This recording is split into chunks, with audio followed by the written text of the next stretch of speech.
Hi, thanks for purchasing a health check in a box. This first video is going to show you how to set up your EasyTouch glucose and cholesterol monitor. So inside your carry case, if you unzip it, you should find you have your monitor, lancing device, glucose test strips and cholesterol test strips. You should also have some blue lancets, Sterilance lancets, as well as some batteries. You'll also have a check strip, which if you read in the manual, that just checks that your monitor's working. And you'll also have instructional booklets on how to use your monitor. So this first video is going to show you how to set up your monitor.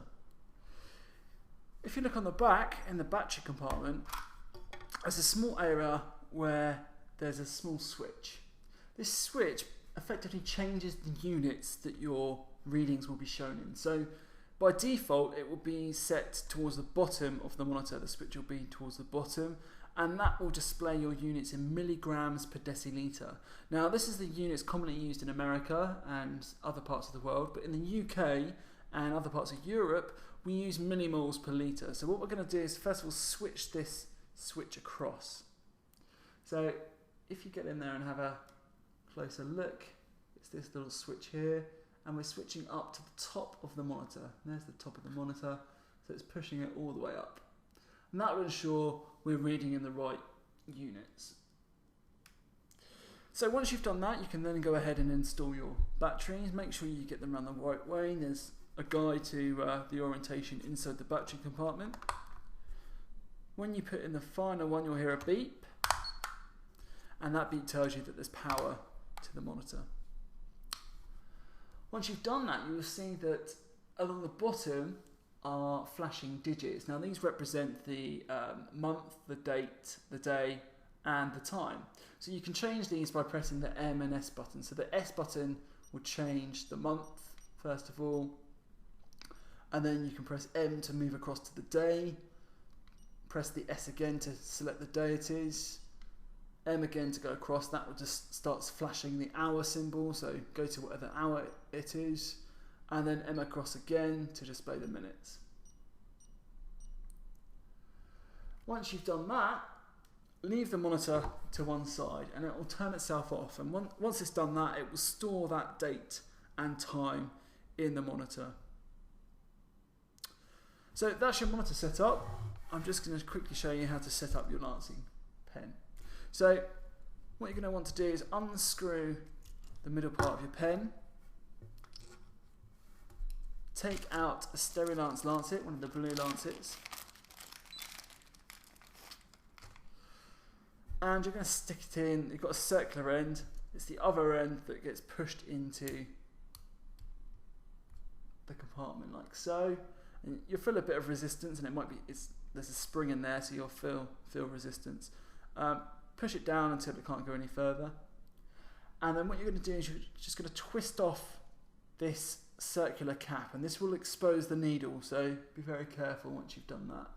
So now taking the cap off, if you look very closely, you will see the needle.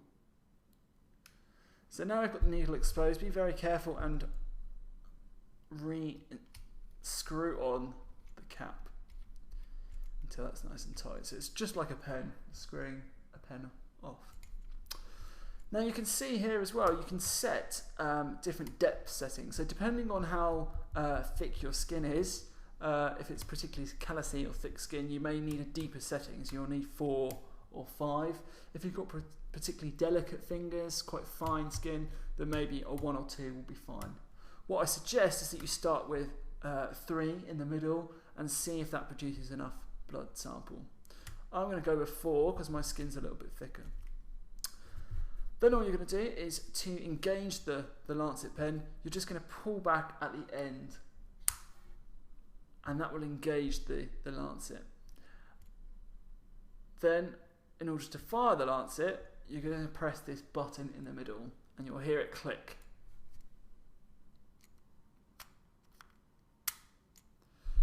As it does that, it shoots the needle up, and if your finger's in the way, it will pierce the skin. So again, choose your depth setting based on your skin thickness. To engage the lancing pen, simply pull back, press the button in the middle. So before you take a blood sample, it's very important to wash your hands. That will minimise the chance of infection, but also will help if you use warm water to raise those blood vessels to the surface, so hopefully you'll get a good blood supply. So once you've done that, engage, hold against, and then press the middle button. You'll feel a pinprick and you should start to bleed. Now, don't squeeze the blood too much. Don't squeeze the finger too much. You want it to try and bleed as naturally as possible.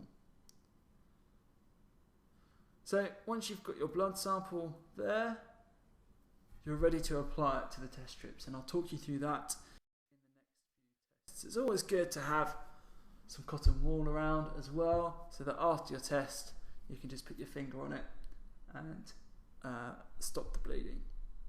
Once you've done that, carefully unscrew, take out the needle. You may want to use the cap and press down on it. That will just shield the needle from any further exposure, and then you can chuck that away.